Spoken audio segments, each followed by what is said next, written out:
Muchas gracias a todos por estar aquí, bienvenidos sean. A los que van entrando les recuerdo que terminando la presentación del doctor Ramírez vamos a tener una sesión de preguntas y respuestas donde con gusto los vamos a ayudar con sus cuestionamientos. Y también les vamos a hacer llegar esta presentación terminando el webinar y la grabación estará disponible el día de mañana. Entonces, los dejo con el doctor Diego Ramírez.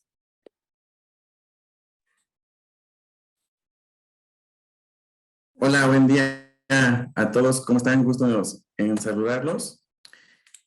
El día de hoy vamos a ver actualizaciones laborales 2023, aunque son temas que ya muchos de ustedes seguramente ya lo traen súper dominado.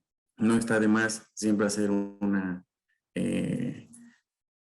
pequeño reforzamiento sobre algunos criterios, muchas veces, y se ha estado viendo mucho en el tema de las vacaciones que vamos a ver. Muchos despachos están asesorando a las empresas tomar ciertos criterios diferentes a los que trae la ley en la actualidad. Entonces, pues vamos a ver qué consecuencias hay, qué trae. Vamos a ver la UMA, cuando aplica, cuando no aplica, la UMI, desde cuando aplicó, igual que el salario mínimo y demás. Como lo dijo mi compañera Andrea, siéntete con la libertad durante el desarrollo de la presentación, ir escribiendo tus dudas que vayan surgiendo y al final vamos a tener una sesión de preguntas y respuestas. Si está en mis manos respondértela, lo haré.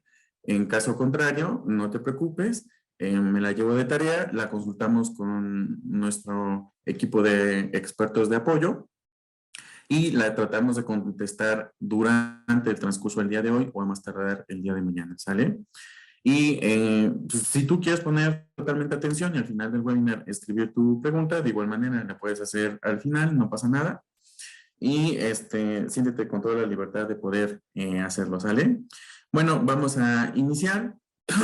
Primera, pues en diciembre dieron a conocer a través del diario oficial de la Federación el aumento del salario mínimo general y el aumento del salario mínimo de la zona fronteriza para el 2023. Esto con fecha de aplicación a partir del 1 de enero del 2023, lo cual, pues bueno, a partir del 2023 para la zona general es de 207.44 y para la zona fronteriza, toda la parte del norte del país, pues bueno, 312.41. Esto conlleva a que el salario mínimo en la zona general es de un punto 19,999, redondeado al 20% de incremento, igual que la zona fronteriza.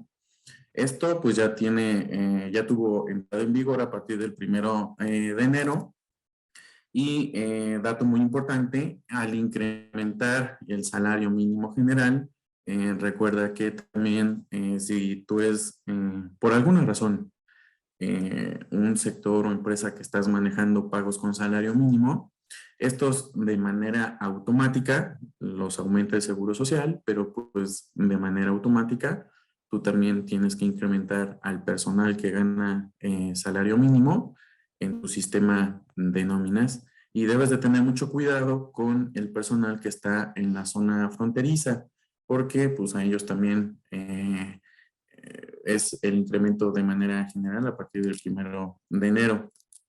Esto va un poquito de la mano, lo vamos a ver más adelante, comentado más adelante, pero recuerda que también el año pasado tuvimos un impacto en los horarios de verano.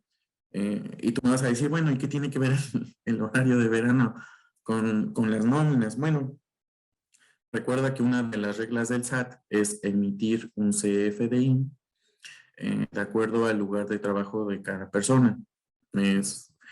Lo voy a volver a repetir, el lugar de trabajo de cada persona. Si tú eres una empresa o perteneces a un sector donde la persona está en la zona norte, pero tienes más personas en la zona centro o sur del país, tienes que timbrar de acuerdo al horario donde está la persona. Entonces, algunos FDI se emiten con el horario del centro del país y otros FDI se emiten con el horario de la zona norte. Entonces, ahí para que tengas cuidado. Entonces, una actualización más, pues es que tu sistema debe estar preparado para tener estas dos vertientes de timbrado de acuerdo al horario, ¿no? Y pues bueno, aunado de entrada con el aumento del salario mínimo general y el salario mínimo fronterizo, que en promedio es un aumento del 20%. Recuerda que para el Seguro Social, el mínimo para que puedas dar de alta a una persona, pues no es la UMA. Muchos creen que es la UMA y con la UMA es el mínimo. La verdad es que no. De hecho, más adelante en la presentación, cuando lleguemos al tema de la cesantía en edad avanzada, vamos a ver un error que cometieron los legisladores al momento de dar este incremento basado en UMAS cuando el salario mínimo es mayor, ¿no? El salario mínimo para la zona fronteriza, para que puedas dar de alta a tus trabajadores ante el Seguro Social, pues es de 327.81. Esto considerando que pues ya a partir de enero 2023 existe también con entrada en vigor la reforma a la ley sobre el artículo 76 del disfrute de las vacaciones. Entonces, pues antes nosotros conocíamos un factor de integración que era el famoso 1.0452 y ahora este factor se incrementa a 1.0493. Esto pues porque al aumentarse la tabla de prestación en cuestión de vacaciones, pues también incrementa el importe de la prima vacacional que se toma en cuenta para el salario base de cotización ante el Seguro Social.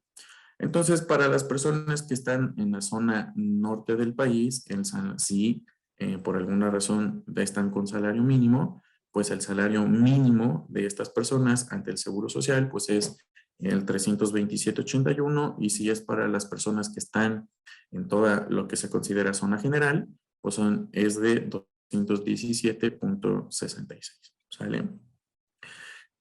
Siéntete con la confianza durante el desarrollo de la presentación de ir escribiendo tus dudas, algún comentario, y al final lo vamos a ir disipando si está en mis manos, ¿vale?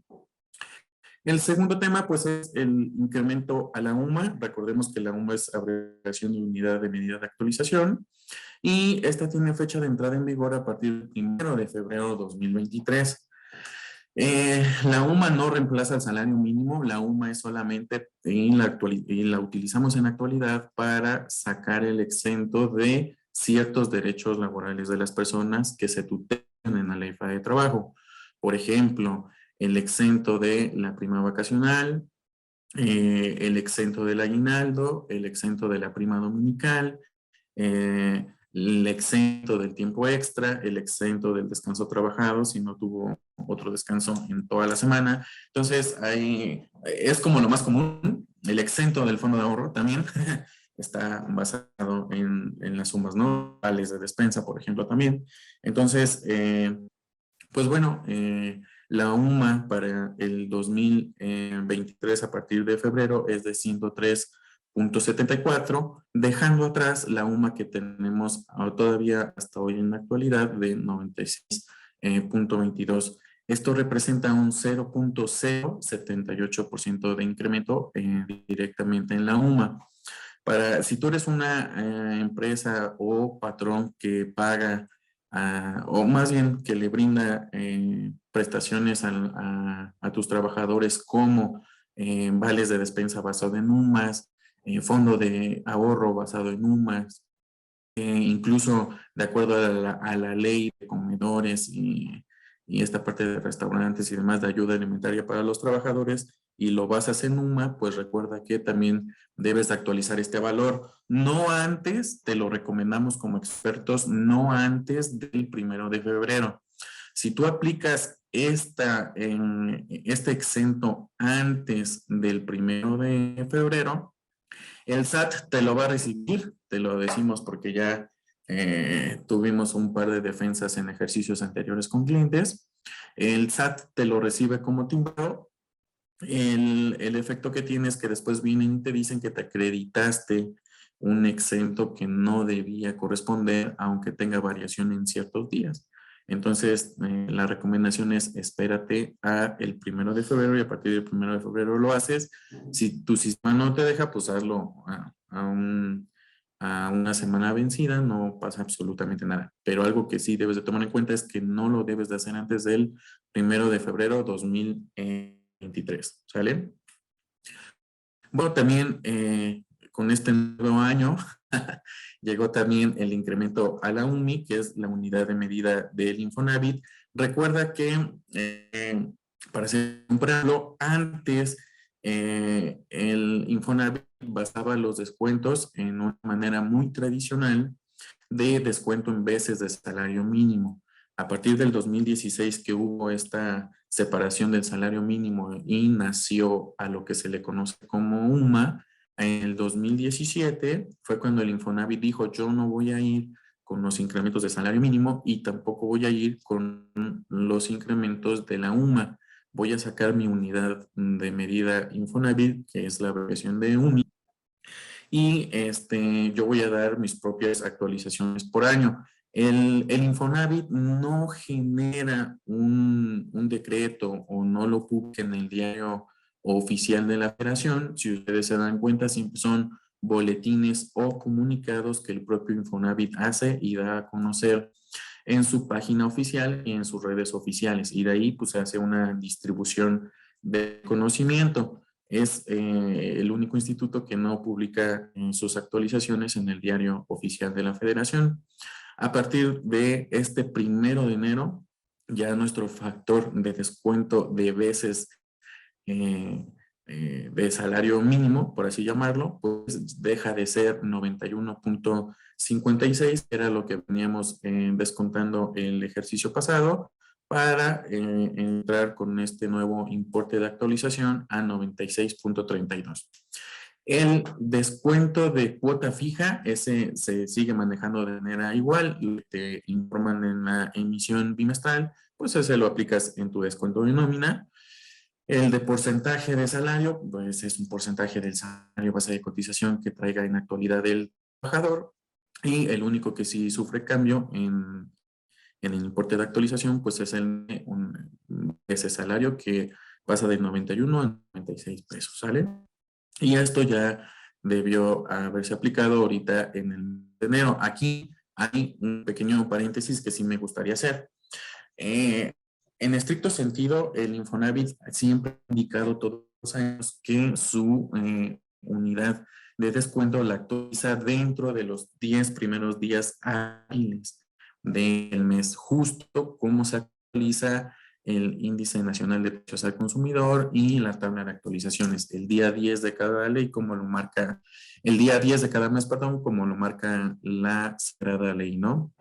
Pero si nosotros pagamos una nómina antes, ¿qué sucede? Es siempre todos los años la gran pregunta. Bueno, pues no pasa nada. El mismo Infonavit sabe que a partir del día 10 metiste en la actualización a tu sistema y tienes dos opciones. Uno, dejarlo así y defender si te llegan a informar alguna diferencia, pues solamente meter que fue por retraso de que se dio a conocer la unidad de medida del Infonavit.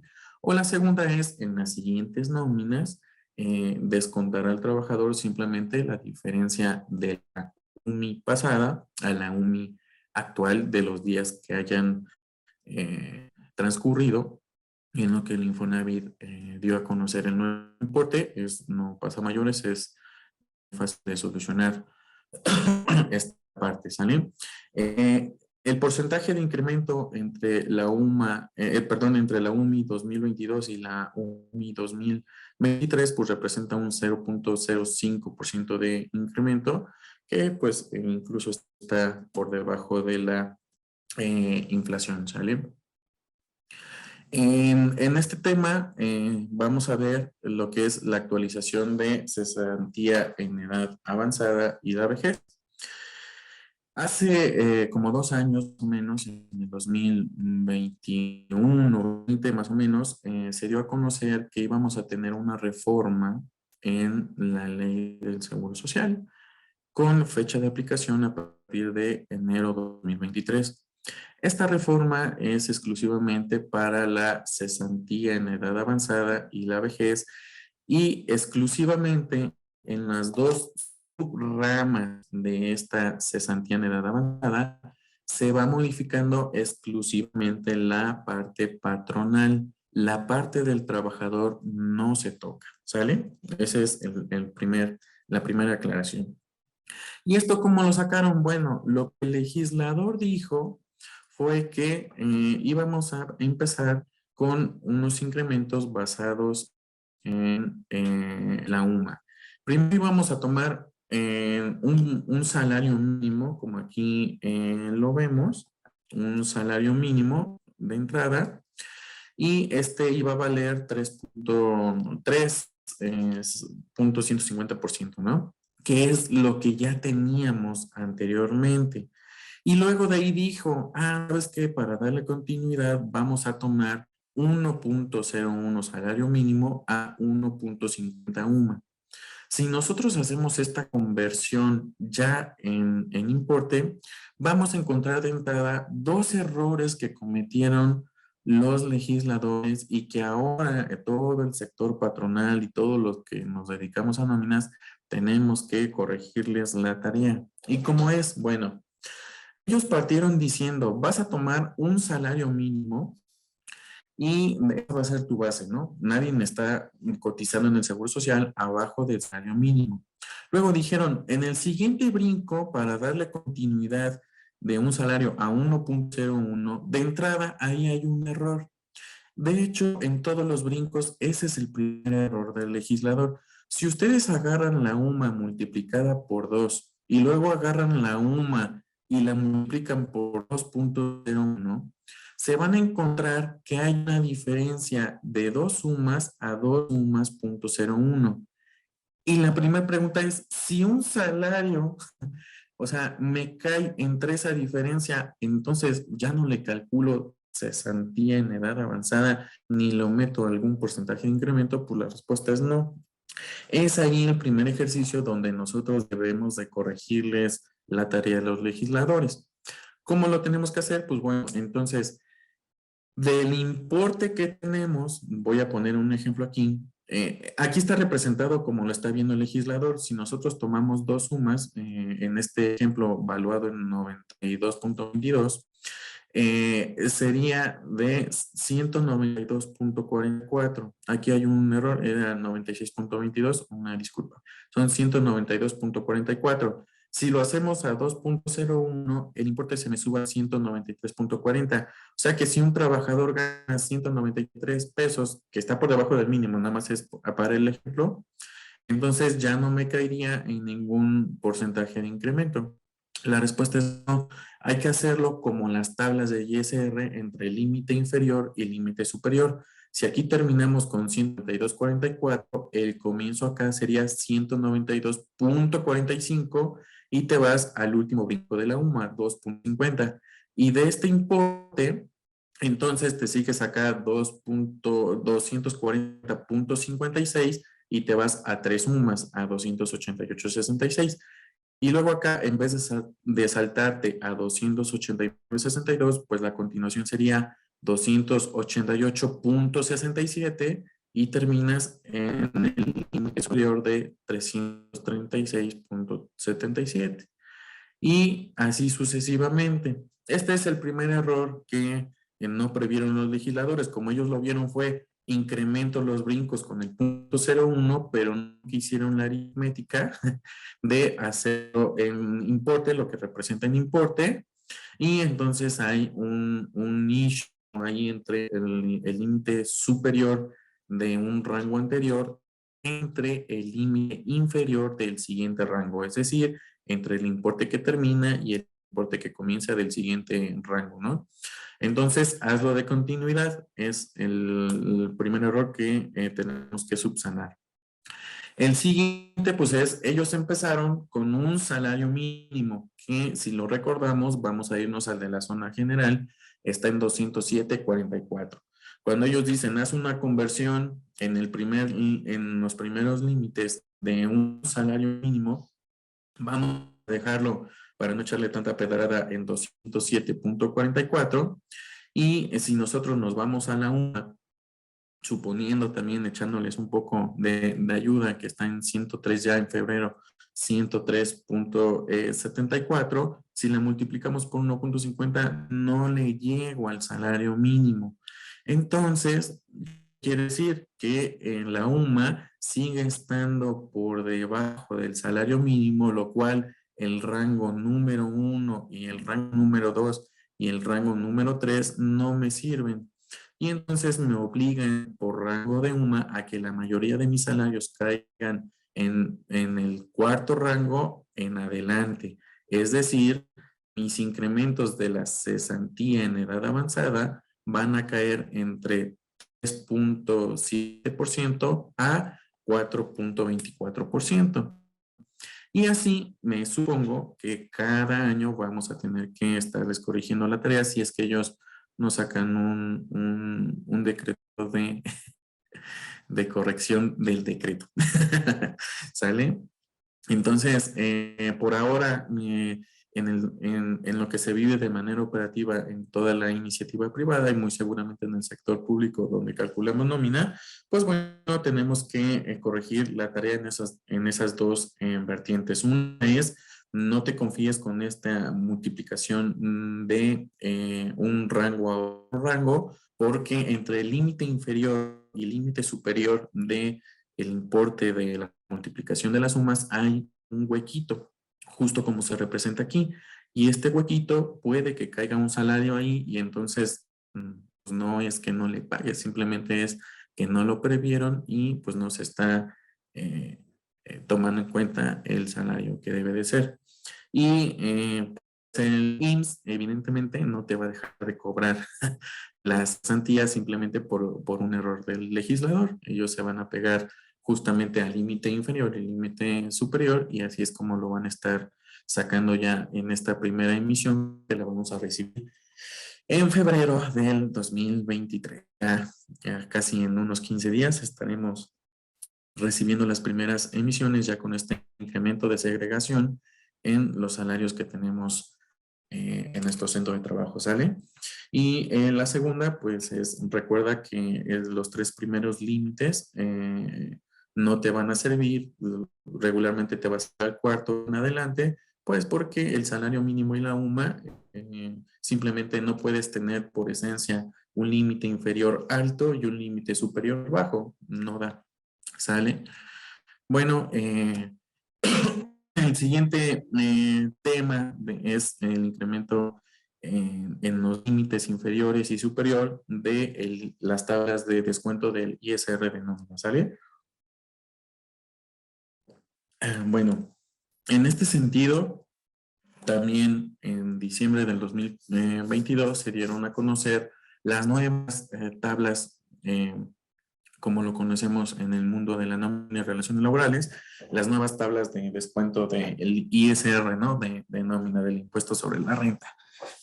Bueno, este ejercicio, ¿qué pasó? Pues bueno, no se quebraron mucho, no movieron cuota fija, no movieron por el porcentaje de aplicación sobre excedente del límite inferior, simplemente, y como sucedió todavía en el sexenio de anterior presidente, agrandaron simplemente los límites inferiores a superior.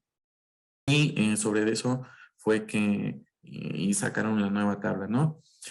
Por ejemplo, aquí nada más para hacer una comparación, en una tabla mensual, en el 2022 traíamos un límite inicial de 1 centavo hasta 644 pesos, 645 pesos redondeado, y teníamos un porcentaje de aplicación de 1.92, que hicieron pues dejar el mismo centavo inicial de 645 a 746 pesos y con el mismo porcentaje de aplicación. Si se dan cuenta, los porcentajes en los límites no cambian, lo que sí cambian son los límites y recortan un poco el incremento de la cuota fija, ¿no?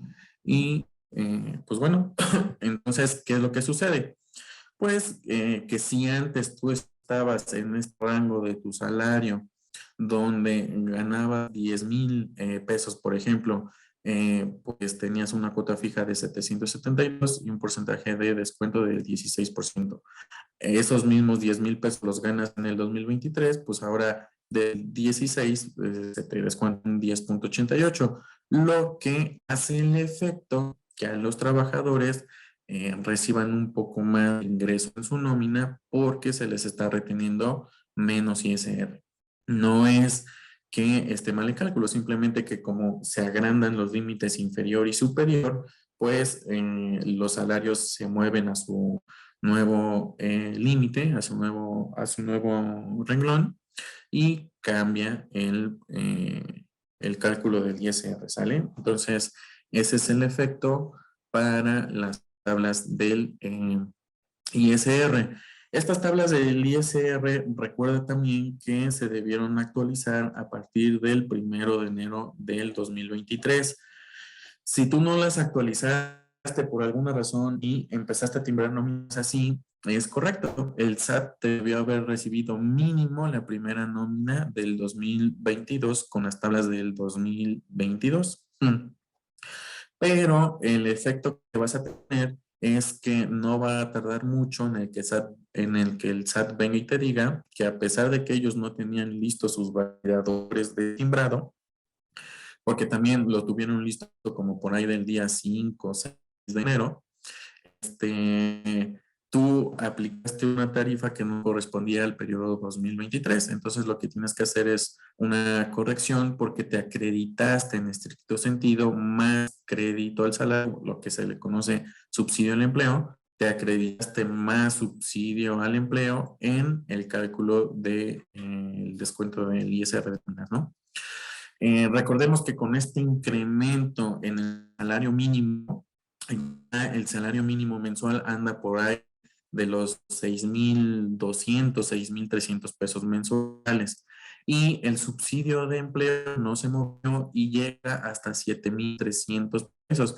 Entonces, los salarios que hoy en día ganan subsidio del empleo son los que están entre 6,300 pesitos, que es el mínimo en promedio, a 7,300. Entonces ya es muy poco, son como 1,000 pesos más o menos de rango los salarios que todavía alcanzan subsidio al empleo, y posterior a ello ya no hay aplicación de subsidio al empleo y se aplica la tarifa directa. De hecho, hay por ahí ciertas publicaciones y artículos donde se menciona que al ir en este avance de incrementos de salarios mínimos y al no existir una ayuda adicional que agrande el subsidio al empleo, este tiende a desaparecer. Este 2023 sería el último año que veríamos en nuestros cálculos de nómina la aplicación del subsidio al empleo. A partir del 2024, siguiendo esta lógica que traen con los incrementos de salarios mínimos, ya tendría a desaparecer el subsidio al empleo a partir del 2024, ¿sale? Entonces, pues bueno, lo primero es, si tú aplicaste todavía por X motivo en las tablas del 2022 en la primera nómina del 2023, es correcto, pasó tu timbrado. Solamente que ten cuidado, haz un nuevo cálculo y haz el ajuste ahorita de manera mensual en enero, el ajuste del ISR y el ajuste del subsidio al empleo, para que el SAT no te toque la puerta y te diga, oye, te acreditaste más subsidio al empleo en un ejercicio donde ya no correspondía, ¿no? Entonces, pues como recomendación, ahí está. Recuerda que el SAT tuvo listos sus validadores 2023 como a partir del 5 o 6 de enero. Si tú timbraste algo correspondiente al ejercicio 2023 en los primeros días del 2023, pues sí corres ese riesgo. Te recomendamos que lo subsanes con los ajustes correspondientes. Y recuerda también que aparte de eso, ya desde el año pasado ya era formal y obligatorio timbrar con la versión 4.0, que es lo que ha hecho la autoridad en este sentido, pues no simplemente dar un par de prórrogas, pues porque no todos los patrones están preparados, pero no es problema del patrón, el problema es que el trabajador no consigue una cita en el SAT y no la consigue, pues bueno, ya sabemos que ahora el SAT se quedó con este sistema de que ahora todo es con citas y demás derivado de la pandemia y lo sigue manejando así. Tienes que tramitar tu cita, la mayoría de las cosas empiezan a hacer y tienden a hacer con las autoridades ya más virtual. Entonces, en este sentido, hasta que el trabajador no consiga la cita en el SAT y no consiga su constancia de situación fiscal, pues es cuando entonces puedes timbrar con la versión 4.0. Recuerda también que en la resolución miscelánea fiscal del 2019 salió que para que una nómina, pon atención, para que una nómina sea 100% deducible para el patrón, uno de los principales requisitos es que la nómina sea 100% timbrada. Es decir, si tienes 100 trabajadores, los 100 deben de estar timbrados. Si de los 100 te falta uno, la nómina de ese trabajador no te la puedes hacer deducible y entonces te la estarías llevando a un gasto deducible, ¿no? Entonces, ahí sí hay que tener mucho cuidado. Hay una prórroga que así le llaman. Yo la verdad no concuerdo mucho con ese criterio.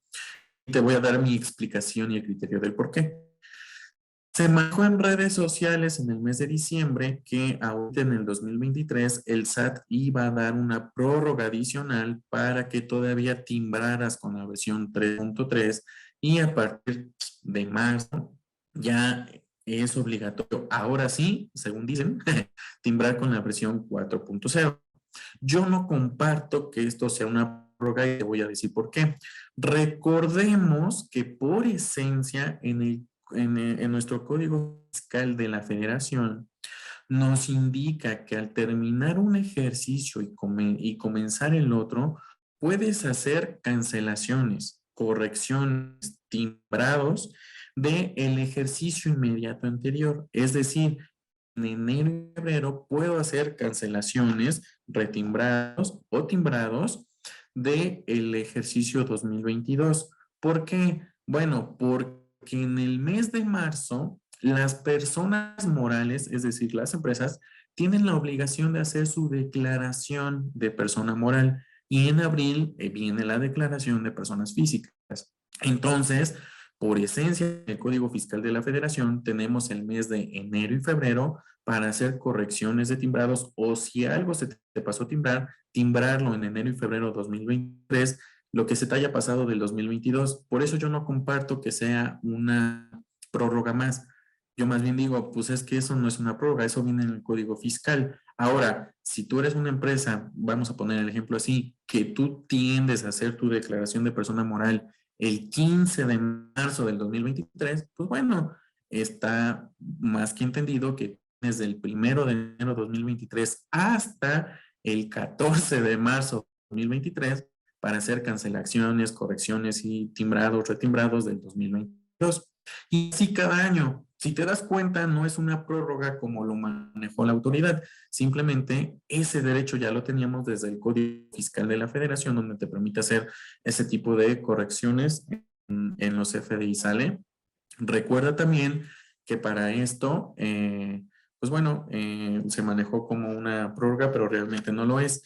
En estricto sentido, tenemos hasta marzo para que tú timbres, retimbres, canceles, y recuérdate que la cancelación ya estás en la obligación de hacerlo con el ligado del UID anterior y el motivo del por qué en cuestión de cancelado y retimbrado, con la versión 3.3.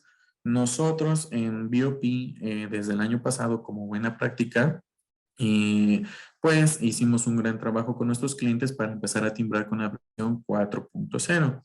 En estricto sentido, las plataformas de validadores de CFI, en caso de que seas una empresa de servicio especializado y demás, también ya están adecuadas para leer la versión 4.0. ¿Qué pasa? Que luego los trabajadores no tienen a la mano, y es el gran problema, la constancia de situación fiscal. Bueno, pues para esto, y lo que parecería obvio desde un inicio, que el SAT te facilitara el domicilio fiscal que tiene registrado el trabajador, pues ya es una realidad después de casi un año de controversia contra la autoridad fiscal.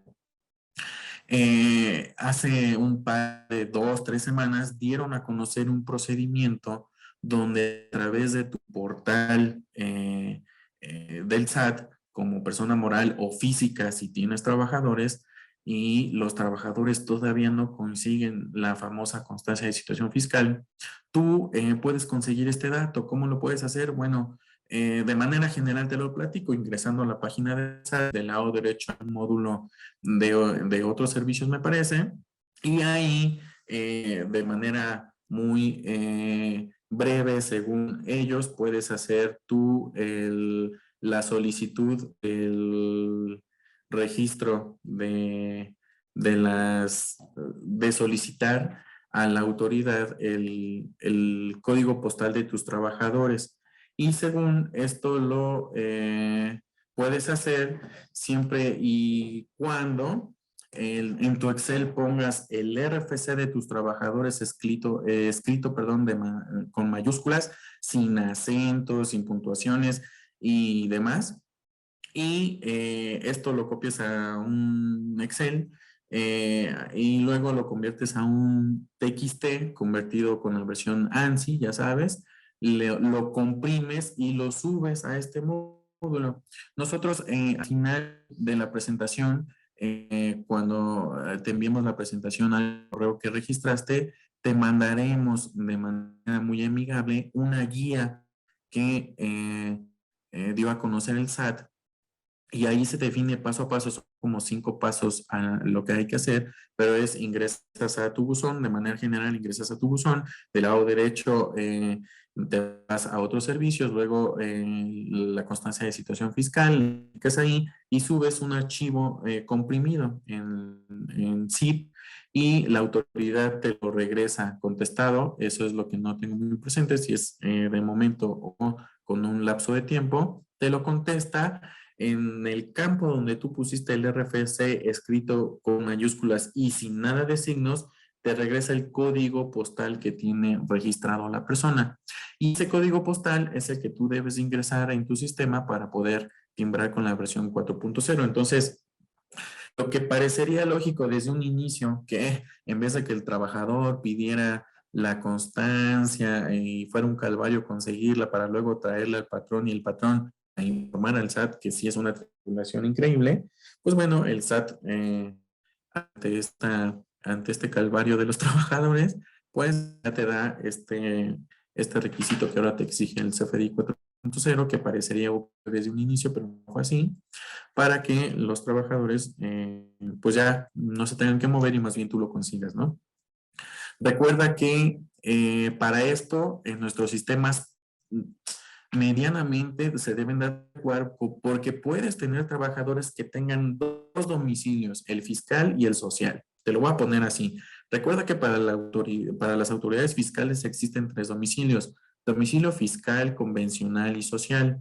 Ahora, para temas de nóminas, estaremos manejando 2 de estos domicilios, el fiscal y el social.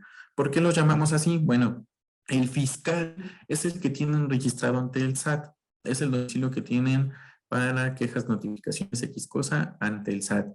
Y el social es donde vive la persona. Te voy a poner un ejemplo. Tú en tu centro de trabajo, que queda en Querétaro o Guanajuato, tienes contratada una persona que es de, no sé, Guadalajara o Tijuana. Y entonces la persona te da su comprobante de domicilio porque ahora vive en Querétaro o Guanajuato, ¿no? Vamos a poner el ejemplo de Querétaro. Vive en Querétaro, pero resulta que en el SAT nunca actualizó sus datos y su domicilio fiscal es de Guadalajara. Entonces, ¿qué domicilio pones en el expediente de personal? Pues de entrada yo te diría los dos. El fiscal, porque con ese vas a timbrar la nómina 4.0, pero el social también lo debes de tener registrado porque es donde vive la persona en la actualidad. Entonces, ahora nuestros sistemas deben estar preparados para tener 2 domicilios, el fiscal y el social. Tú como patrón es correcto que tengas un domicilio de una persona que está en Querétaro y vive en Querétaro, pero que su domicilio lo tenga en Tijuana, pues sí, meramente por el trámite del timbrado, pero en algún lado debes de tener registrado, recuerda que así te lo dice la ley de trabajo, el domicilio social, persona, o sea, el domicilio donde vive la persona, ¿no? Entonces, recuerda que el sistema pues ahora debe de tener esas 2 convivencias. Hay empresas donde por ahora lo están controlando en un Excel y tal vez parecería que en un Excel llevar un control por ahora lo saca del problema, pero en algún momento, si no se actualiza, se pierde y demás, pues pierdes toda la información. Entonces, nada como tener toda esta información en un sistema que te permita gestionar todo esto, ¿no? Bueno, recuerda que en esto también de los salarios mínimos hay a veces existe, porque ya todo el mundo lo sabe, hay una controversia de, oye, si yo soy un empleado de salario mínimo, ¿por qué me retienen ISR? Bueno, la respuesta es, ahí está, justamente la quisimos poner con una contestación de la autoridad, pues los salarios mínimos no generan ISR, en estricto sentido deberían de devengar eh, eh, subsidio al empleo, pero ya lo escaso que queda del subsidio al empleo. Y si este por alguna razón llegara a rebasar el subsidio, en el ejemplo de que el salario mínimo ya estuviera en 300 pesos, o sea, 9,000 pesos al mes promedio, y el subsidio de empleo 7,000, pues en estricto sentido ya no tiene acceso al subsidio de empleo, pero como sigue siendo salario mínimo, tampoco le puedes descontar ISR, ya sería a lo que conoceríamos como un sueldo o salario exento. Ya no se le retiene ISR, pero tampoco tiene subsidio al empleo, ¿no? Y pues bueno, solamente como dato adicional para que también lo tengas presente. Y bueno, pasamos al tema de moda hoy en día, que es las vacaciones, ¿no? Eh, el año pasado también, en diciembre, no hace mucho, se dio a conocer, justo como nosotros lo habíamos previsto en BOP, que el legislador iba a autorizar la tabla de vacaciones por decreto a la Ley Federal de Trabajo y iba a ser modificable.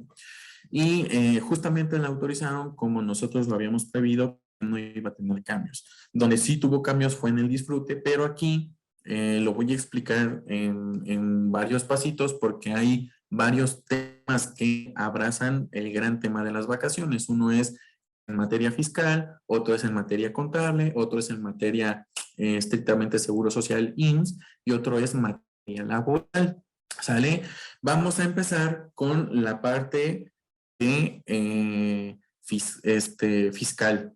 En la parte fiscal en materia de vacaciones, hasta el día de hoy, sigue siendo y no ha sido reformada y no se tocó la ley del impuesto sobre la renta, por lo cual el exento de la prima vacacional siguen siendo 15 UMAS. Al seguir siendo 15 UMAS y al tener una mayor tabla de vacaciones, el empleado va a tener un mayor ingreso por prima vacacional. Si el exento sigue siendo el mismo, le dejamos al trabajador casi el otro 100% de carga de prima vacacional netamente gravable para el impuesto sobre la renta, ¿no? Ese es el impacto en materia fiscal, es decir, el exento sigue siendo el mismo, al empleado tener un poco más de importe en prima vacacional, sube su base gravada porque el exento no se mueve y al subir la base gravada el efecto es que va a tener una mayor retención de ISR cuando sea su pago de prima vacacional. En el pago de prima vacacional, lo más común que se acostumbra en todas las empresas es pagar la prima vacacional al aniversario de las personas. Otros lo pagan cuando van teniendo el disfrute de cada trabajador. Las dos maneras es muy correcta pagarlas. Simplemente que existe un mayor control sobre el exento y grabado y un mayor control de flujo de efectivo para la empresa cuando pagas la prima vacacional al aniversario. ¿Por qué? Porque por mes puedes decir qué trabajadores y cuánto importe de prima vacacional vas a pagar y puedes preparar monetariamente mejor a tu centro de trabajo, ¿sale? Entonces, por esta parte es que ese es el impacto fiscal. El impacto en materia de seguridad social IMSS es que incrementó nuestro salario base de cotización. Recordemos que antes, hasta el 2022, tenemos un factor para hacer nuestro salario base de cotización, ¿sale? Y ese se componía del famoso 1.0452, que sale de la aritmética de del derecho laboral de 25% de prima vacacional entre los 6 días de derecho laboral de vacaciones. Eso te daba 1.5. Sumando los 15 días de aguinaldo, igual lo mínimo de derecho laboral, te daba un total de días de salario de 16.5. Dividido entre 365 es donde sale el famoso 0,452. Se le agregaba una unidad para multiplicar nuestro salario diario por 1.0452 y listo, tenemos nuestro salario base de cotización y alegremente lo reportábamos al Seguro Social. Ahora, es el mismo procedimiento, es exactamente lo mismo, pero ¿qué es lo que cambia? Lo único que cambia es el valor de los días de vacaciones. Aquí tenemos 6 días de vacaciones en el 2022 y ahora son 12 días en el 2023, lo cual incrementa el factor de integración del salario para quedar en 1.0493. Entonces, aquí vemos de entrada también un incremento del 0.039% directamente impactado en el incremento del salario base de cotización. Eso considerando exclusivamente la parte de vacaciones. En la primera emisión del 2023, que nos las van a notificar en febrero para pagar enero, veremos este nuevo factor con la parte de el incremento de la cesantía. Y bueno, si tienes trabajadores con salario mínimo, pues en automático también el incremento de los trabajadores salario mínimo, ¿no? Entonces, como ves, son varios temas que sí estuvimos muy alegres de tanta reforma, pero pues tienen un impacto económico y lo seguirán teniendo en el transcurso del tiempo, ¿no? Recuerda también que a partir del 1 de enero 2023 teníamos a bien, como lo marca la ley del Seguro Social, presentar la variabilidad. Este es un tema muy importante. La variable presentada ya ahorita en el 2023 a partir del 1 de enero, ya la tuviste que haber presentado considerando el nuevo factor de integración en los trabajadores. Si tú presentaste una variabilidad exclusivamente de los trabajadores que cumplían aniversario en enero, ese es un criterio erróneo. Para todos ya tenemos una nueva ley que nos incrementa el proporcional de vacaciones, por lo cual todos nuestros salarios diarios se someten a un nuevo factor de integración ligado a la antigüedad del trabajador y eso te da un nuevo salario base de cotización fijo. Adicional, tuviste que haberle sumado la variable de noviembre, diciembre de 2022 y con esa proporción te da tu salario mixto. Y ese salario mixto es el que debiste haber presentado en lo que coloquialmente se conoce como variabilidad el 1 de enero del 2023. Y eso metiéndole una pequeñita complejidad adicional, considerando si es un empleado de salario mínimo, pues también contemplar el aumento del salario mínimo, ¿no? Bueno, ya llevamos atacado los dos temas en vacaciones. Ven, es un tema muy importante. Ya llevamos la parte fiscal en prima vacacional, ya llevamos la parte de seguridad social en salario base de cotización, variabilidad e integración. Y recuerda que también hay un tercer tema muy importante, es la parte contable. Y la parte contable es netamente para la provisión del gasto en tu nómina. ¿Cómo es? Te lo voy a tratar de explicar de manera muy sencilla. En el 2022 tenemos trabajadores que estaban con la antigua ley y provisionábamos el gasto de aguinaldo, vacaciones y prima vacacional con cada proceso de nómina. Contablemente, tú tienes una provisión de prestaciones por pagar con la antigua ley. A partir del 1 de enero de 2023 que tenemos la nueva ley, al actualizar las tablas de prestación, las nóminas empiezan a generar una provisión de aguinaldo, vacaciones y prima, pero con modificación en la prima vacacional y en las vacaciones, incrementando la provisión contable de gasto de las prestaciones. Ahora en el 2023, cuando tengas un empleado que en junio ya, o estos días, que ya tiene derecho a la de vacaciones, te vas a encontrar con que la provisión de ese trabajador está por abajo del disfrute real. Entonces, ¿qué tienes que hacer? Un ajuste en la provisión en vacaciones y prima vacacional de este trabajador por el lapso del 2022 que no se provisionó porque no conocíamos el incremento del 2023. Muchos criterios de despacho te dicen, no, hombre, no te metas en problemas, págale la parte proporcional 2022 y saca la proporción de vacaciones 2022 y al aniversario del 2023 saca la parte proporcional del 2023 y las sumas y es lo que le das de vacaciones y vámonos. La verdad, ese es un criterio. Los criterios no son válidos para lo que marca la ley y eso no marca la ley.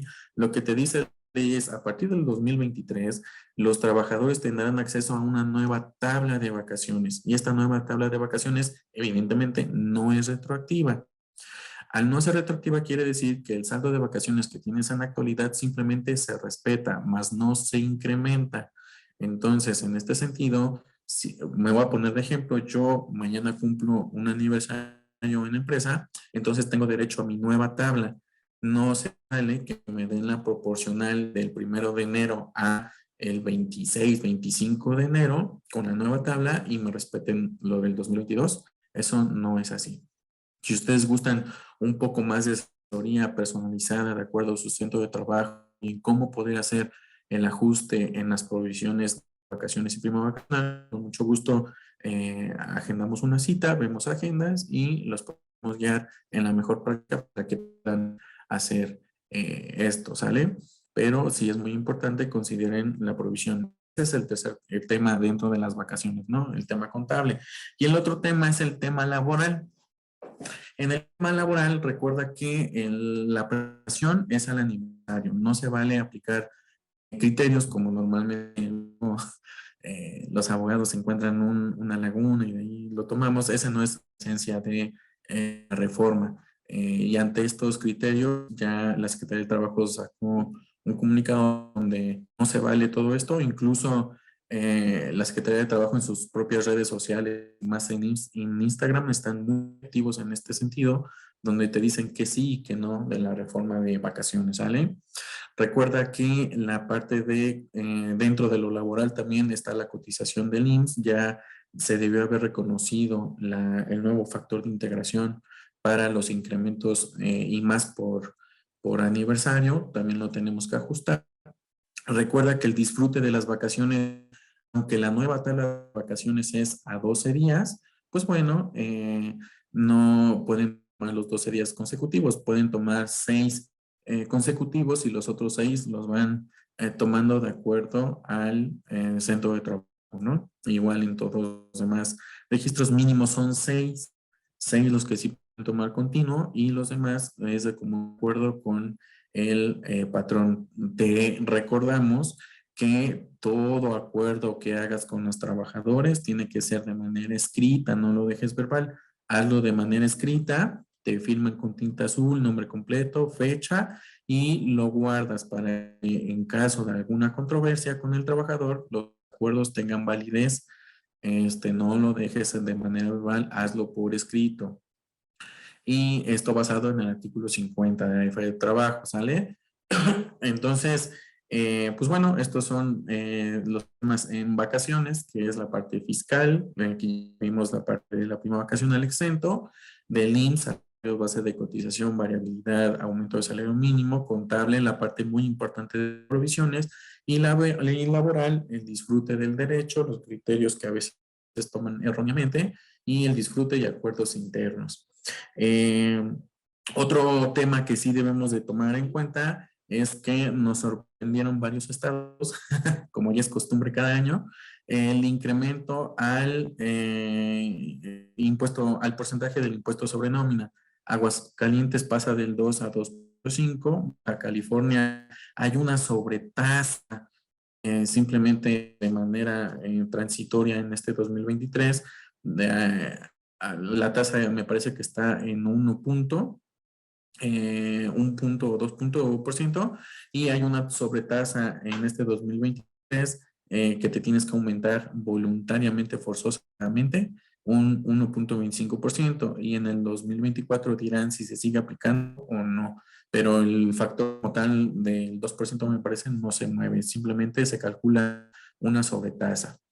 En Chiapas es el mismo porcentaje, no se modifica, pero lo que sí es que ahora los empleados que estén en esta vertiente de trabajo remoto pasan a pagar impuesto sobre nómina. Es decir, si tu centro de trabajo está en Chiapas y tienes un trabajador laborándote remotamente desde Querétaro, México, Guanajuato, Guadalajara, pues pasan a pagar impuestos sobre nómina en Chiapas, ¿vale? Chihuahua es el único estado que baja su impuesto sobre nómina, estaban a 4 y bajan a 3.5 en este 2023. Durango la incrementan de 2 a 3%, Jalisco de enero a junio 2.75% el incremento, y en el mismo Jalisco de julio a diciembre el 3%. ¿Sale?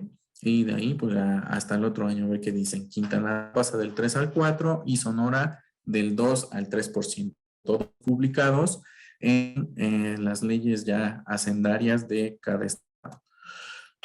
Y otras actualizaciones por estado, algunos impuestos son los impuestos ecológicos. Durango pues tiene 4 nuevos impuestos para las industrias que están por allá, más que nada extracción minera. Estado de México se amplía un impuesto ecológico para los que consumen más energía. Guanajuato tiene 3 también nuevos impuestos en la parte minera y automotriz. Es muy importante lo vean. Nayarit tiene un nuevo impuesto por la parte ecológica, ambiental y energética. Querétaro, pues es un pago de impuesto por el aumento de emisión de gases, y Yucatán modifica sus elementos en la emisión de gases, ¿vale? Y un nuevo impuesto sobre el hospedaje es, pues bueno, el sector turístico aquí también contribuye mucho en esto. Baja California Sur de 3 a 4%, Durango de 2, lo incrementan de 3 a 5%, o sea, opcional.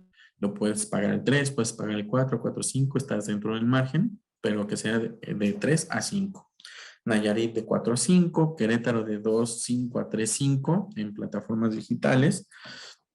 Y Quintana Roo igual de 3.5 a 6, y Sonora de 2 a 3%. Entonces, como ves, es tal vez mucha información para una hora, pero espero que sea toda de gran utilidad para ti. Si tú fuiste de los que durante el desarrollo de la presentación escribiste tus dudas, pues ahora ya se llegó el momento de la sesión de preguntas y respuestas, donde si está en mis manos, te la responderé. Si tú quisiste poner atención y ahorita escribir tus preguntas, ahora es cuando sale. De igual manera, si te en mi mano la responderé, si no, la consulto con nuestra barra de expertos y te la respondemos en el curso del día en el correo que registraste. Recuerda que en el transcurso del día te enviaremos la presentación al correo que registraste junto con el amigable manual del SAT para la extracción del código postal de nuestros trabajadores en la actualidad, ¿sale? Bueno, pues sin más, comenzamos esta sección. Andrea, por favor, ¿me puedes ayudar? Bueno, quiero agradecer al doctor Ramírez por su presentación. La verdad es que tenemos varias preguntas aquí acumuladas. Entonces voy a empezar con las que nos llegaron primero. Miguel Ponce nos pregunta, ¿para la parte exenta la indemnización sigue con salario mínimo o es con UMA? Para la parte exenta de la indemnización o liquidación, como mayormente se conoce, sigue siendo esta basada en salarios mínimos, incluso el pago de la prima de antigüedad. También hay mucha controversia ahí. No sé si te sirva, pero la prima de antigüedad es el único concepto de una liquidación que se basa el cálculo sobre salarios mínimos, no sobre UMA. Luego tenemos una pregunta de Karina Ramírez. Nos pregunta, si tengo un SBC que quedó, por ejemplo, 210, ¿tendría que entrar en el rango del porcentaje de 3.751 y no del 3.281 debido al límite superior? Es correcto tu apreciación. Debería de entrar en ese rango del lado del límite inferior y superior. Si gustas, también voy a hacer ese ejercicio antes de que se mande para incluirlo también dentro del envío del correo de la presentación y el amigable formato del SAT. Voy a adjuntar un Excel donde voy a poner los rangos y de esa manera muy sencilla, pues ya nada más tú te buscas en qué rango caes para que puedas ahora sí que sacar bien tu provisión de la cesantía en cualquier nómina, ¿sale?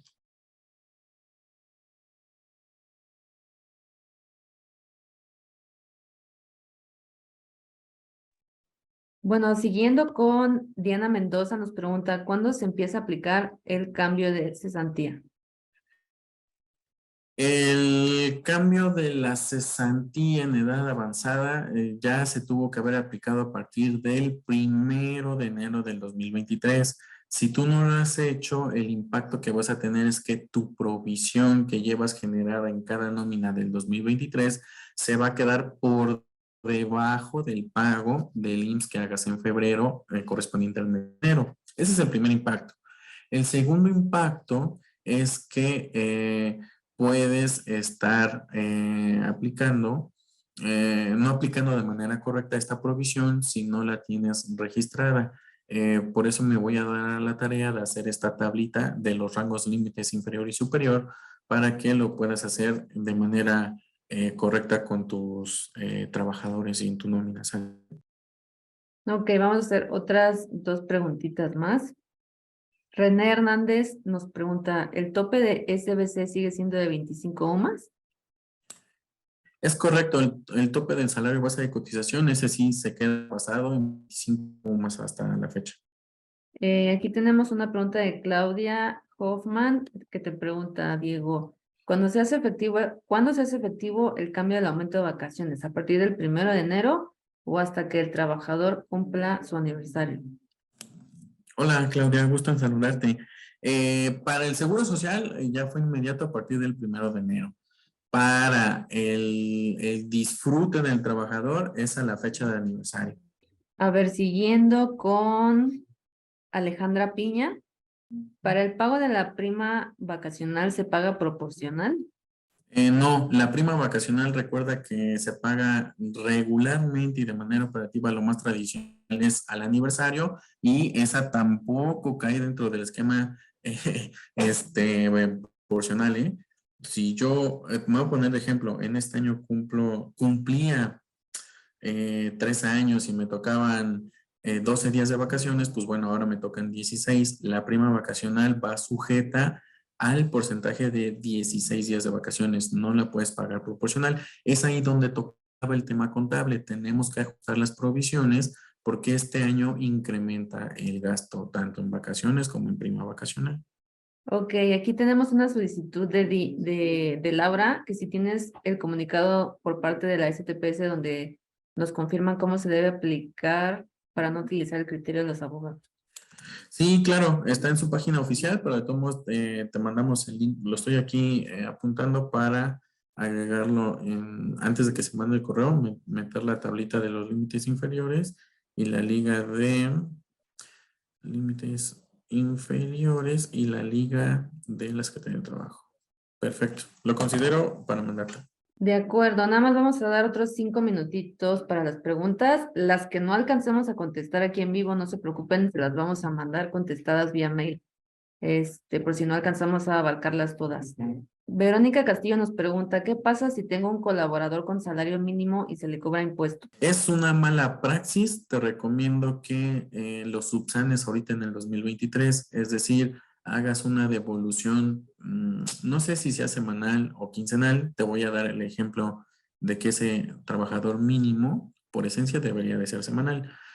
En lo que van de las 3 semanas del 2023, devuélvele el ISR retenido y de aquí en adelante ya no le retengas. Creo que llega a alcanzar un pequeño piquito de subsidio al empleo. Si no le alcanza a pagar subsidio del empleo y le genera ISR, no le apliques ISR. Ese sí es una mala praxis y se te puede venir en un problema con la autoridad. Ok, vamos a seguir con Ariadna Varela, entonces, ¿un colaborador por LFT no puede tomar los 12 días de corrido? Puede, mira, lo que te dice es, ahora tienes derecho a 12 días. Como mínimo que disfrutes 6 y los otros 6, ponte de acuerdo con tu patrón. Ese ponte de acuerdo, tú lo puedes hacer valer. Tú puedes decir, pues puede tomar los 12 días, no pasa nada, no me afecta. O puedes decir, sí, que tome lo mínimo, que son 6 días, y los otros días lo vamos viendo de común acuerdo. Ahora sí que el que disfrute los 12 días, la autoridad no está peleada con que sí se respete y lo des de más, no pasa absolutamente nada. Como mínimo, recuerda que son 6 y el equivalente restante, pues ya de común acuerdo. La recomendación es déjalo por escrito para cualquier controversia con el trabajador. Ok, seguimos con Diana Matías, nos pregunta, ¿la antigüedad se respeta con los nuevos días de vacaciones? La antigüedad del trabajador, sí, evidentemente no puedes violar la antigüedad. Lo que sí no se contempló en este decreto reforma de vacaciones es que le hagas retroactiva las vacaciones, es decir, que le digas en el 2022, como cumpliste años, por darte un ejemplo, en diciembre, desde diciembre te hago válida la nueva tabla de prestación. No, no se vale. En diciembre, te voy a dar un ejemplo, es su primer año, el 25 de diciembre, pues el 25 de diciembre tiene derecho a 6 días de vacaciones. El 25 de diciembre de 2023 ya no va a tener derecho a 12, va a ser su segundo año, entonces son 14 días más los días restantes que le queden de disfrutar del 2022. Pero para eso nada más te pueden dar, pero no la haces retroactiva y listo. Ok, Claudia Rubín nos pregunta, ¿qué pasa si tenemos a un trabajador físicamente en Guanajuato, pero tiene su constancia de situación fiscal con otra dirección? No pasa nada, es justo lo que te decía. Probablemente nuestros sistemas ahora se tengan que adecuar para que tengan esos dos domicilios, tanto el fiscal como el social. No pasa nada, tu trabajadora vive y te trabaja en Guanajuato, ¿no? Pero tiene su domicilio de Guadalajara. No pasa nada, en el timbrado reportas en el de Guadalajara y tú como registro en su expediente guardas de Guanajuato y no pasa absolutamente nada. Es válido y en la actualidad incluso está sucediendo y no hay ningún problema. Ok, vamos a darle espacio a la última pregunta. Yo estoy aquí con todas las preguntas que nos están haciendo, no se preocupen, he anotado cada pregunta que nos han hecho aquí en el chat y en la sección de preguntas y respuestas. Esta es la última que vamos a abarcar en vivo. Las demás que no han sido contestadas, les recuerdo, se las vamos a mandar por correo para que no se queden con el pendiente de, pues, de qué pasó, ¿no? Entonces, Gregorio Guzmán nos pregunta, ¿San Luis Potosí sigue con el mismo porcentaje del ISN? Es correcto, San Luis Potosí afortunadamente no dio algún tipo de incremento al impuesto sobre nómina. Entonces, por ahora no lo hay, a menos que se modifique en el transcurso del ejercicio o para el 2024 la ley hacendaria, pero hasta ahorita no ha salido nada. Bueno, pues les agradezco mucho a todos el tiempo para este webinar.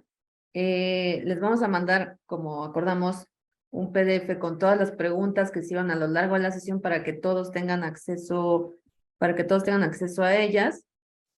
De igual manera les vamos a hacer llegar esta presentación y el día de mañana les vamos a hacer llegar la grabación que tuvimos del webinar con el doctor Gutiérrez. Les agradezco mucho a todos su tiempo. Doctor Gutiérrez, perdón, esa soy yo. Con el doctor Ramírez. Y muchas gracias a todos por su tiempo. Nos vemos en el siguiente webinar. Y recuerden que en BOP Payroll somos expertos en maquila de nómina. Muchas gracias a todos.